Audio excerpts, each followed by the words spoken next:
Hi, I'm Melissa Neese with EDM 310 at the University of South Alabama, and I am here with Karen Upton, former kindergarten teacher at Van Cleve Lower Elementary. Hi. I'm going to ask her a few questions. You hear a lot about students in America falling behind other countries. Do you think Common Core is the answer to bring American students up to others' standards? Common Core by itself is not the answer, but Common Core with good teachers is the answer. I think any good teacher can follow the Common Core and bring students up to standards like our nation expects us to. I agree. Okay, when I was in junior high, I had a geometry teacher that thrived on embarrassing his students, and it was hard for me to learn in his classroom. And then in high school, I had his wife for an English teacher, and she was nice, and I felt like I learned so much from her. Do you think, or what do you think is the best way to teach students? I certainly don't believe that embarrassing students is the best way to teach them. I think that you have to find your knack as a teacher to get kids to listen to you and to comprehend what you're saying to them. I feel like any natural born teacher has that ability without even trying hard, but it's the other teachers who are not naturally born teachers who struggle with finding the right way to teach the students correctly.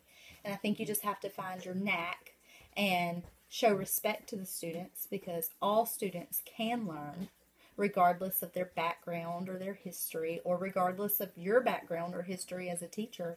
Every student is capable of learning, but you have to find the right way to teach them, and that's going to look different for every person, and even with every classroom that the one person has. Very good. Okay, my next question is, technology is changing constantly. How do you integrate technology into your classroom?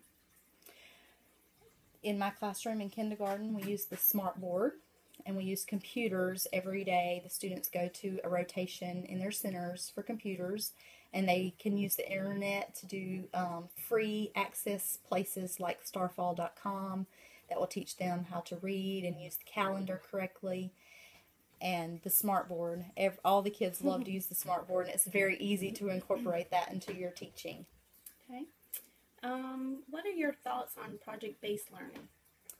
Project-based learning is how I teach everything in my classroom to kindergarten students. I think it is a fantastic idea if it's done correctly. I think that utilizing mini lessons with the project-based learning, where you teach a small lesson and then have the kids cooperate together to do the lesson, is the best way to do project-based learning. Okay. And then my final question is, do you think any grade can benefit from project-based learning? I think every grade can benefit from it. I would love to walk into a middle school classroom and see project-based learning that looks a lot like my kindergarten classroom, but it doesn't happen very often. Either the teachers are afraid to do it or the kids don't understand how to do it. But I think it would be very effective in all classrooms all the way from kindergarten to 12th grade. Do you think it is easier for students to cheat off of each other when they have when they work in groups, or like in project-based learning, to be able to, if it's put on the computer, for them to be able to look back at previous years and cheat off of their work? I'm not sure.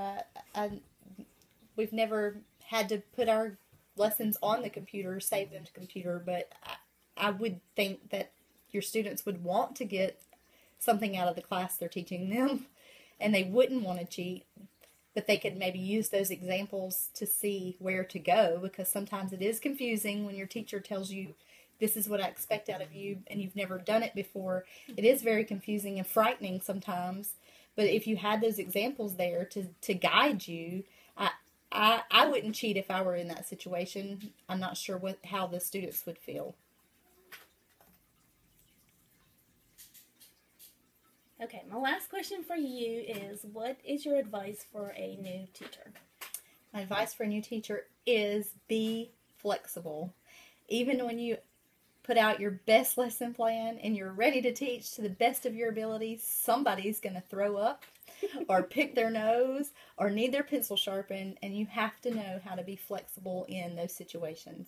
And if that's not the case, the fire bell's going to ring and you have to go out for a fire drill and you're going to be stuck outside for 3 hours. You have to be flexible because your best laid plans can and will change at a moment's notice. Most days, yes, you'll have a normal day and things will go as planned, but sometimes those days will be in there where nothing goes right. And my advice would be, remember to stay flexible. It's not the end of the world when it doesn't happen correctly the first time. So just hang in there. I bet that happens more often in kindergarten than any other grade. Absolutely. All right. Thank you, Karen. You're welcome.